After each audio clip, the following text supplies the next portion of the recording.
બોલો શું થાય છે? મને કાંઈ થતું તો કોને થાય છે? મારા ઘરવાળાને થાય છે. તો પણ એને લવાય ને. પણ એ ક્યાં મારી કઈ વાત માને છે? આ તો હું શું કરું? એટલે જ તમારી પાસે કઈક દવા આપો એવી શેવી? એ મારું માનવા મળે. એલા ભાઈ, દુનિયામાં કોઈની પત્ની કોઈ પતિનું માનતી જ નથી. આ તમે છે ને અહીંયા આવ્યા ભલે આવ્યા, બાકી આમાં છે ને જો આયુર્વેદિક, એલોપેથી, હોમિયોપેથી, નેચરોપેથી એકે પેથી કામ ન કરે. બાઈ ની પેથી હોય ને અહીંયા, એમાં તમે આમ સિંદૂર ભરો ને પછી ઈ બાઈ પેધી જાય.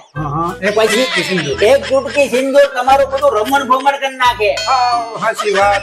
એટલે છે ને કાંઈ જાતા નહીં, કાંઈ ડાક્ટર ફાક્ટર પાસે કે દોરા ધાગા કાંઈ પડતા નહીં. તમે કોઈનું કાંઈ હાલતું નથી. આ ઓરાવો કહું, મારું કાંઈ હાલતું નથી ઘરમાં.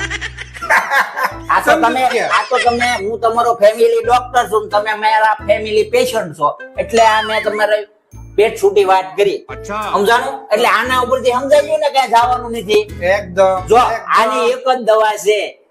આંબા ઉપર કેરી આવે ને, કેરી ની બદલે કેળા જેવી આવશે ને, અને ઈ ન્યાથી કેળું કાપી અને કાસા કેળાનું જ્યુસ ઈ બાઈને પીવડાવશો ને, તો માઇન છે.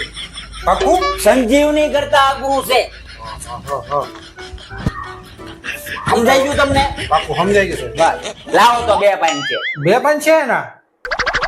આ તમને ખબર હતી આંબે કેળા આવવાના છે ભવિષ્યમાં?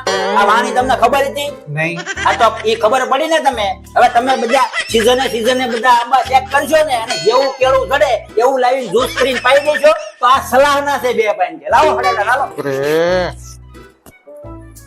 2 પાન છે સાહેબ.